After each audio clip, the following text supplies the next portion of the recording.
நீங்க weight loss பண்ணணும்னு try பண்றீங்கன்னா, இந்த வீடியோவ ஃபுல்லா பாருங்க. டெய்லி பிரேக்ஃபாஸ்ட்க்கு இட்லி, தோசை, சப்பாத்தின்னு சாப்பிடாம ஹெல்த்தியான இந்த கஞ்சி ரெசிபிய ட்ரை பண்ணுங்க. செம்ம டேஸ்டியா, ஹெல்த்தியா இருக்கும். பண்ணலாமா? அந்த காலத்துல ராஜாக்கள் அதிகம் பயன்படுத்திய கருப்பு கவுனி அரிசி, கொள்ளு, பாசிப்பருப்பு, பார்லி இது கூடவே மிளகு, சீரகம், பூண்டு. முதல்ல கருப்பு கவுனி அரிசி, பாசிப்பருப்பு, கொள்ளு, பார்லி இது எல்லாத்தையுமே தண்ணியில நல்லா கழுவி எடுத்துட்டு வெயில்ல காய வச்சு இது கூடவே மிளகு, சீரகம், பூண்டு சேர்த்து அரைச்சு சலிச்சு எடுத்தா உங்களுக்கு கருப்பு கவுனி அரிசி கஞ்சி பவுடர் ரெடி.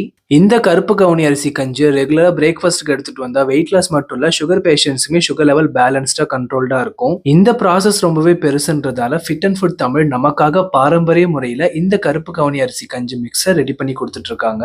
இந்த கஞ்சி மிக்ஸை fitandfoodtamil.com அவங்க வெப்சைட்லயும் ஆன்லைன்ல ஆர்டர் பண்ண தெரியாதவங்க ஸ்கிரீன்ல தெரியற இந்த வாட்ஸ்அப் நம்பர்லயும் ஆர்டர் பண்ணி வாங்கிக்கலாம். 1.5 டம்ளர் தண்ணி எடுத்துக்கோங்க. 2 டேபிள் ஸ்பூன் கருப்பு கவுனி அரிசி கஞ்சி மிக்ஸ் சேர்த்துட்டு ஒரு பிஞ்ச் உப்பும் சேர்த்துட்டு லோ ஃப்ளேம்ல 5ல 10 நிமிஷம் நல்லா திக்கா இந்த மாதிரி குக் பண்ணி எடுத்துட்டு சுட சுடவும் சாப்பிடலாம், மோர் கலந்தும் சாப்பிடலாம். செம்ம டேஸ்டா இருக்கும். இந்த கஞ்சி மிக்ஸை வெப்சைட்ல எப்படி ஆர்டர் பண்றதுன்னு ஸ்கிரீன்ல கொடுத்துருக்க, மறக்காம வாங்கி ட்ரை பண்ணி பாருங்க. இந்த மாதிரி ஈஸி அண்ட் ஹெல்த்தி அப்டேட்ஸ்க்கு பிராஸ் கிச்சனை மறக்காம ஃபாலோ பண்ணிக்கோங்க.